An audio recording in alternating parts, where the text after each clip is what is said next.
Let's be honest, the first Tango phone, Lenovo's Fab 2 Pro, was pretty lousy. Thankfully, ASUS didn't feel the need to rush, so its new world-sensing ZenFone AR improves on that first attempt by almost every measure that matters, and it doubles as a Daydream-compatible VR machine too. But does that mean it's a phone worth spending your well-earned cash on? Well, let's take a closer look. First up, the hardware. It's been a while since we've seen a smartphone wrapped in faux leather, but whatever. The rest of its body is made of metal and glass, and it all feels more than sturdy enough. If nothing else, this leather trim makes a squarish slab of a phone feel different from all the other expensive smartphones of its generation. That's a good thing too, since the ZenFone otherwise doesn't really earn many style points. The rest of the physical package honestly feels like a mixed bag. The ZenFone gets the nod for packing a classic headphone jack, but it's also in no way water resistant. There's also a fingerprint sensor embedded in the physical home button, but it was perceptibly slower than other devices at granting the access. Thankfully, what's inside counts for much more, namely a Qualcomm Snapdragon 821 chipset with an Adreno 530 GPU.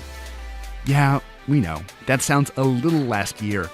There's still plenty of life in the silicon though, and this time it's paired with either 6GB of RAM and 64GB of storage, or 8GB of RAM and 128GB of storage. That's the model we're working with, and it's been more than enough to ably run Android 7.0 Nougat, even with all the crazy Zen UI choices made here.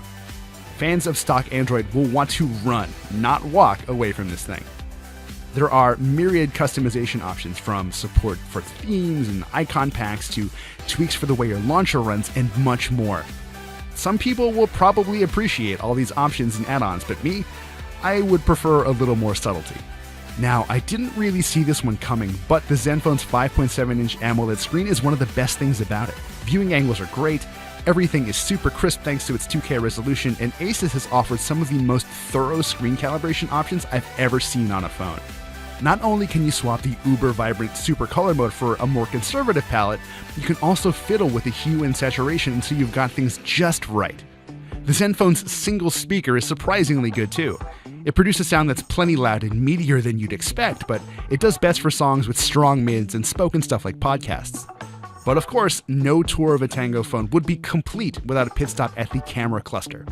This time we're working with ASUS's TriCam system, which, marketing speak aside, combines a 23-megapixel main shooter with cameras that measure motion and depth. You're probably going to use that main camera with more regularity than most Tango apps, and thankfully, it's a lot better than I had hoped. Expect lots of crisp colors, solid detail, and generally on-point exposure.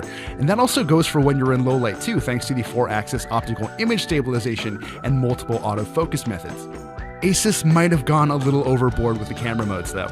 When you put aside the typical pro and manual stuff, there are still 18 more modes. Some, like HDR Pro and Super Resolution, which combines multiple images into one highly detailed one, are legitimately useful. Others, like the Depth of Field mode, which does not use the Tango technology, leaves a lot to be desired. I found few of these options worth using regularly, but I guess there's something to be said about the camera's flexibility.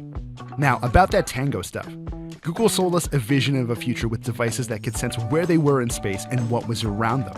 It's a brilliant, potentially game-changing move that Google's biggest rival is embracing too, but, well, the game hasn't been changed yet.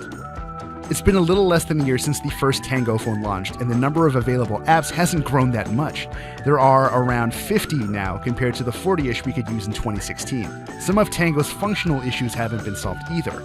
A decent chunk of the software you can use has a difficult time keeping track of the surfaces around you. The utilitarian apps haven't really changed much. You can still measure things with some degree of accuracy, or plop virtual furniture into the space around you to see how it fits. Maybe the most impressive new addition comes from BMW, which lets you virtually poke around a mostly life-sized i3 or i8. You can even fire up the windshield wipers. I'm still waiting for some truly useful Tango apps though. I'm not really holding my breath. Tango games like Fantageist remain a lot of fun, but they also highlight some of the biggest challenges for developing Tango content. Enemy orbs still float through walls the phone should be able to detect, and there's nothing to keep you coming back once the novelty wears off.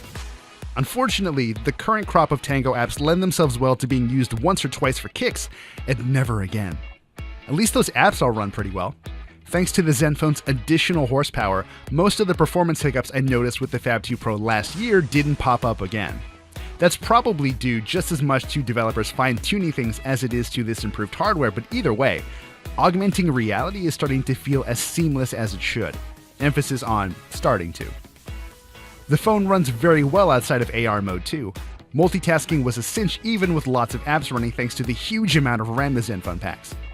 Playing through visually intense games both on-screen and in a Google Daydream headset worked very well too, though you'll notice occasional moments of sluggishness and some graphical tearing when the phone gets pushed to the edge. While a Snapdragon 835 would have been nice, the power on display here most likely won't make you feel like you're missing out. I do wish the battery was a little better though. Despite using a 3300 mAh battery, the ZenFone AR just barely got me through most workdays. Unless you're very judicious, you'll have to charge this thing promptly every night.